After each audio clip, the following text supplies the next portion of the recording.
Francisco Macías Nguema no surgió como un monstruo inmediato.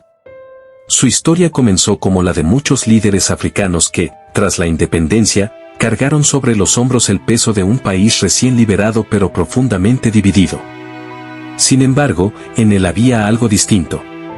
Desde temprano, quienes lo rodeaban notaron una mirada inquietante, una mezcla de silencio profundo y desconfianza permanente.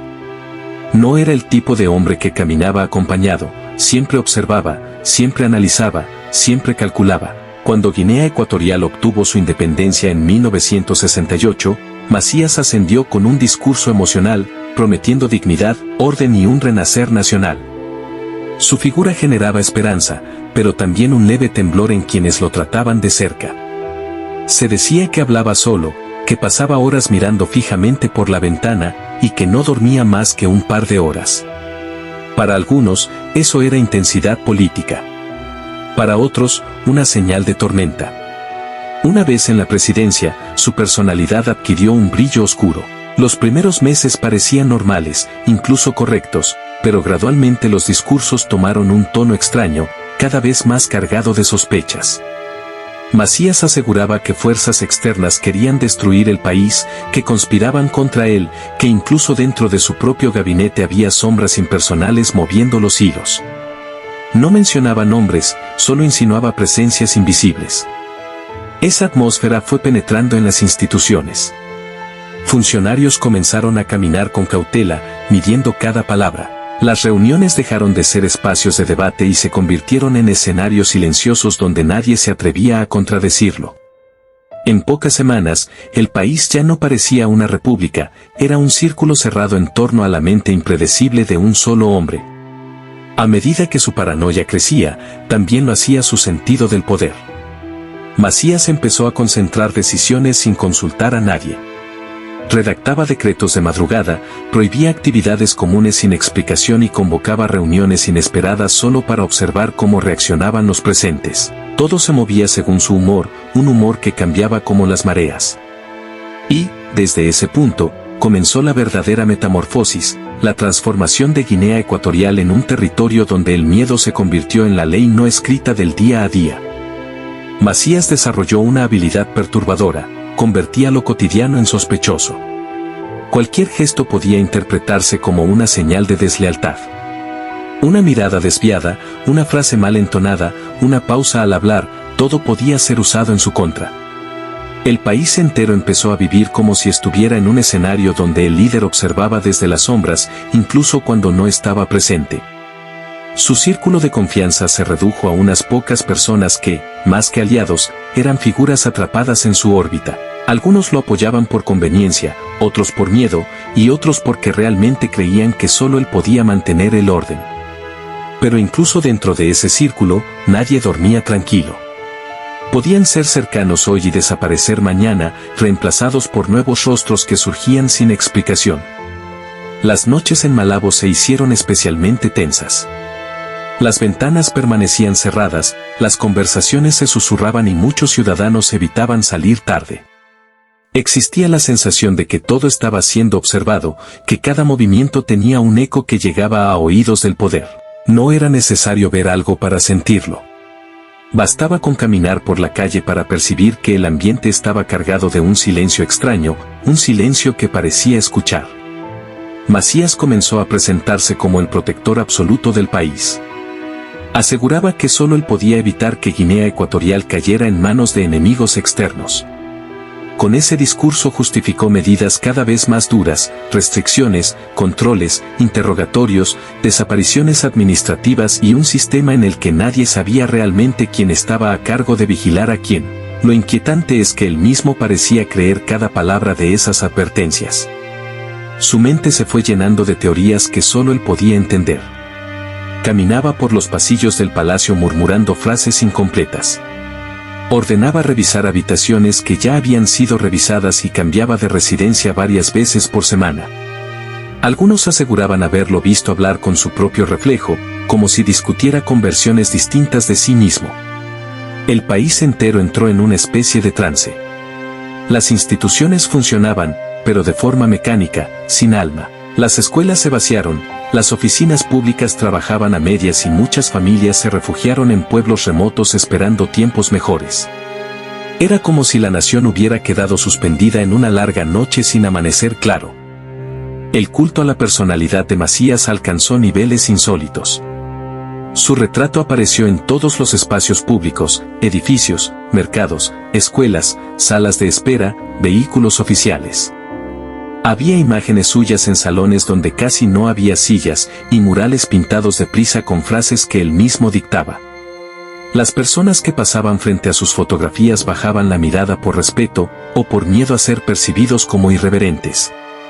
En sus discursos, el líder hablaba de sí mismo como un guía espiritual. Decía ser la única voz capaz de escuchar las necesidades profundas del pueblo y la única mente preparada para enfrentar fuerzas invisibles que amenazaban la unidad nacional. Su forma de hablar cambió, mezclaba ideas políticas con frases enigmáticas, casi proféticas. A veces, incluso sus colaboradores más cercanos no entendían si estaba dando órdenes o simplemente reflexionando en voz alta. La economía comenzó a deteriorarse rápidamente. Las cosechas se redujeron porque los agricultores tenían miedo de trabajar lejos de sus hogares. La administración pública dejó de cumplir sus funciones básicas, pues muchos empleados preferían ausentarse antes que arriesgarse a un malentendido con las autoridades. Tiendas, talleres y pequeños negocios cerraban temprano, y la vida urbana se volvió frágil, silenciosa y errática. Aún así, Macías insistía en que el país estaba mejor que nunca. Presentaba sus decisiones como actos necesarios para proteger la estabilidad. En ocasiones hacía recorridos improvisados por las ciudades, rodeado de un pequeño séquito que lo acompañaba en absoluto silencio. Las personas lo veían pasar con una mezcla de temor y desconcierto. Parecía un líder que no caminaba entre la gente, sino sobre una realidad alterna que solo existía dentro de él. Los rumores sobre su comportamiento se volvieron inevitables. Algunos decían que casi no dormía, otros afirmaban que vivía encerrado en habitaciones oscuras durante horas. También se contaba que, en ciertos momentos, hablaba en voz baja con figuras que nadie más veía. No eran solo habladurías, varias personas dentro de su entorno reconocían, siempre en privado, que algo en su mente se estaba desmoronando, pero aún en ese estado, su poder seguía intacto. Todo funcionaba alrededor de su voluntad impredecible. Y el temor colectivo era la argamasa que mantenía el sistema unido, como un edificio que parece sólido por fuera, pero que por dentro está lleno de grietas. El deterioro de la vida cotidiana llegó a un punto en que muchas familias tomaron la decisión de huir. Algunos cruzaron la selva hacia países vecinos, otros embarcaron en pequeñas canoas improvisadas, arriesgando su vida para alejarse del clima asfixiante que se había instalado en el país. Los que se quedaban aprendían a vivir en silencio, sin expresar opiniones, sin confiar en desconocidos y sin hacer preguntas. Macías, mientras tanto, se recluía cada vez más. Pasaba largos periodos aislado, custodiado por un pequeño grupo de personas que jamás revelaban lo que ocurría dentro del palacio. Se decía que evitaba la luz del sol y que prefería caminar por pasillos oscuros. A veces ordenaba apagar todas las luces del edificio, incluso durante el día, y permanecía sentado en completo silencio durante horas. La idea de que fuerzas invisibles querían destruirlo se convirtió en una obsesión. Llegó a prohibir prácticas religiosas tradicionales, argumentando que podían ser utilizadas por entidades malignas contra él. También restringió el acceso a libros, radios y materiales educativos. El control se extendió de forma tan amplia que la nación quedó aislada del resto del mundo. A pesar de todo, Macías mostraba momentos de lucidez sorprendente. Podía dar discursos elaborados, recordar detalles minuciosos de su carrera temprana y analizar situaciones políticas complejas con precisión. Era como si dos conciencias convivieran en él, una racional, calculadora, capaz de conducir un país, y otra dominada por temores que deformaban su percepción de la realidad. Ese contraste alimentó la confusión general.